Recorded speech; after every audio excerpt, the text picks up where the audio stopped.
दोस्तों, वैसे दुनिया में कई विशाल और रहस्यमयी सागर मौजूद हैं, जिनमें कई रहस्य छुपे हुए हैं। पर आज हम बात करने वाले हैं दुनिया के सबसे खारे और सबसे रहस्यमयी सागर के बारे में, जिसका नाम है मृत सागर, जिसे इंग्लिश में हम डेड सी के नाम से जानते हैं। इस सागर को मृत सागर इसलिए कहा जाता है क्योंकि इसमें कोई भी जीव जंतु जीवित नहीं रह पाता।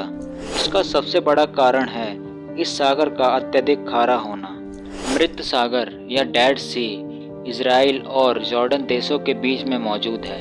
यही कारण है कि इसका कुछ भाग इजराइल देश में आता है और कुछ भाग जॉर्डन देश में आता है। मृत सागर की सबसे खास बात यह है कि इस सागर में कोई भी इंसान डूब नहीं सकता।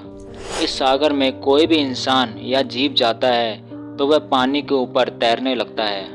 इसका सबसे बड़ा कारण है पानी का अत्यधिक घनत्व होना, जिसके कारण सब इसके ऊपर तैरने लगते हैं और कोई भी डूबता नहीं है। मृत सागर दुनिया के सबसे निचले बिंदु में से एक है, जिसकी गहराई 430 मीटर है। यही कारण है कि इस सागर का पानी कभी सूखता नहीं है और ना ही यहाँ कोई जीव जंतु पनप पाता है। मृत सागर का जिक्र बाइबल में भी किया गया है, जहाँ बताया गया है कि किंग डेविड इस सागर के किनारे आश्रय लेते हैं। मृत सागर 605 किलोमीटर के क्षेत्रफल में फैला है, जिसमें पानी की मात्रा 114 किलोमीटर है। मृत सागर में क्लोराइड और ब्रोमाइड की मात्रा अत्यधिक पाई जाती है।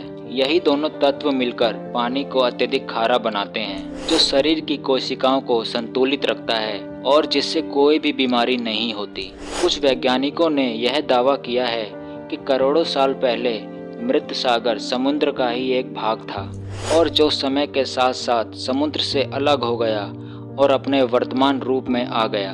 रोम और ग्रीक काल में मृत सागर का प्रयोग व्यापार मार्ग के रूप में किया जाता था।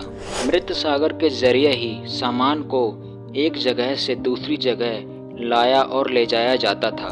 दुनिया की सबसे निचली सड़क भी इसी मृत सागर के पास से होकर गुजरती है, जो इजराइल देश में मौजूद है। परंतु आज मृत सागर अपना असली रूप खोता जा रहा है, यानी कि वह अब सिकुड़ता जा रहा है।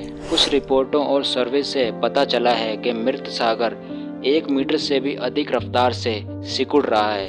पर आज भी मृत सागर दुनिया के सबसे बड़े पर्यटन स्थलों में से एक है, जहां दुनिया भर से हजारों की तादाद में लोग यहां घूमने आते हैं और मृत सागर के रोचक दृश्यों का आनंद लेते हैं।